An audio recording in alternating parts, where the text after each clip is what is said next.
Bruchim Habayim, welcome. Welcome to this space, welcome to this sacred day.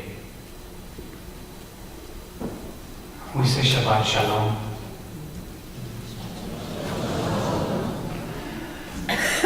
We say Shana Tova. Okay, that was the easy part. We say Gemar, Chatima, Tova. May you be sealed in the book of your life for good.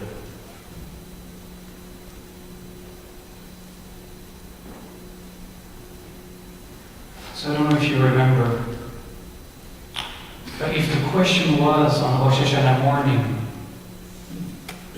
how do we begin? How do we open ourselves to new possibilities on this new year? The question that meets us on Yom Kippur facilitates a deepening of that initial question. I mentioned that Rosh Hashanah is the anniversary of the creation of Adam on the 6th day of the story of Genesis. So on Yom Kippur, one might imagine 10 days later that the scene is now taking place in the middle of the Garden of Eden. On this Yom Kippur, all of us having spent the last 10 days in introspection, honestly looking at our lives, we now find ourselves sitting in the shade of the tree of knowledge of good and evil, realizing how much we've been eating from the tree, from its fruit. And if you keep the story of Genesis unfolding, perhaps because we've been caught eating so much of the fruit, we find ourselves like the emperor of the legend, realizing that we too have no clothes on.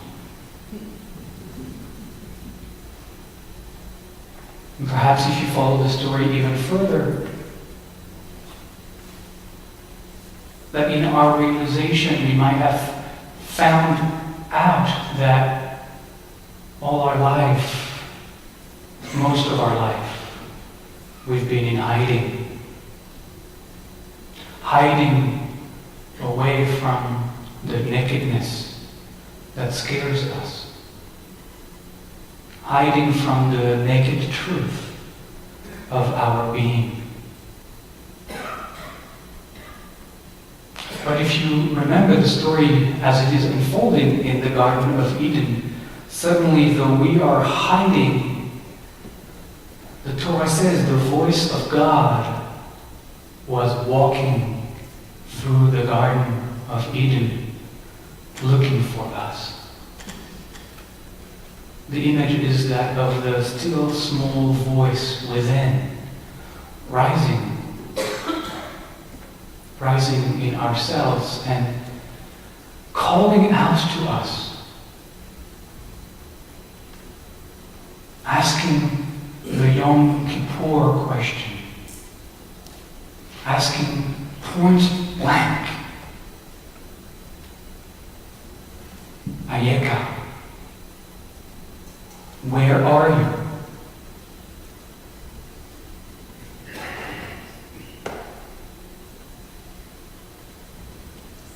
Where are you in your life right now?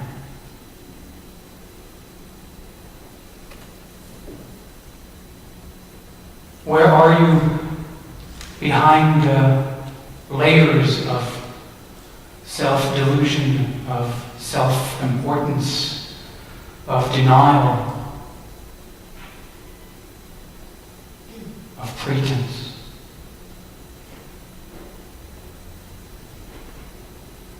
where are you? And this is the work we are embarking on tonight that is going to carry us through the day tomorrow.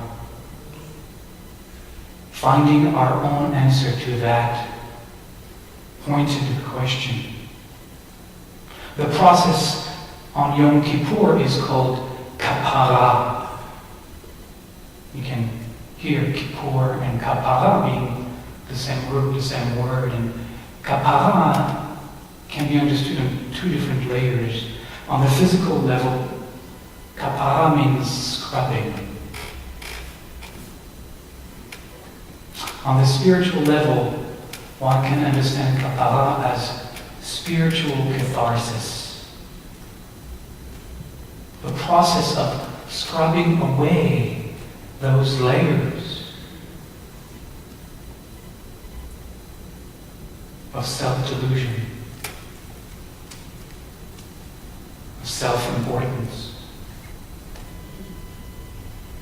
To break down those klipot, what the Kabbalists call klipot, the shells that have enclosed our hearts, that have walled off our very soul.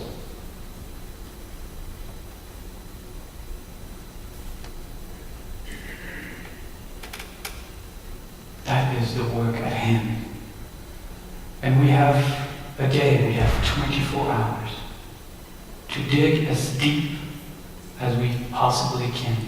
Not just by ourselves, alone in our little corner in the dark, though we'll dim the lights once in a while, but in fact, together as a community, shoulder to shoulder with those who are sitting next to you, because that's how we do it.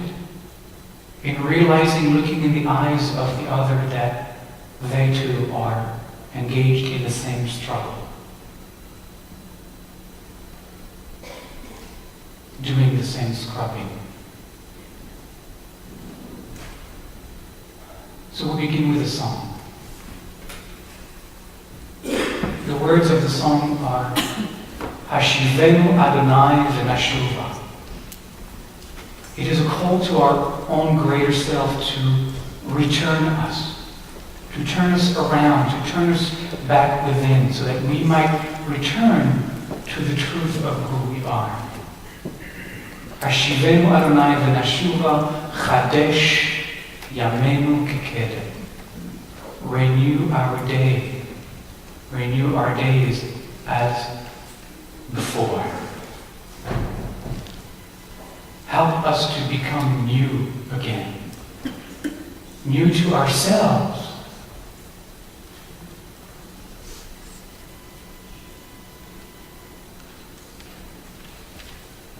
I can tell you where the words are on which page, but I really would like to invite you not to be bogged down with trying to look at them and to put down the book.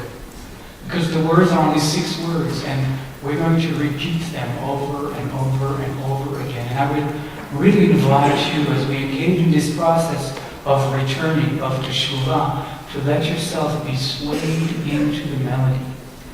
The melody is one that is there to help us break the shells around our heart. The melody is yearning. The melody is mourning. The melody is crying out. So that we too can begin this day in that kind of crying out, that kind of deepening within our soul.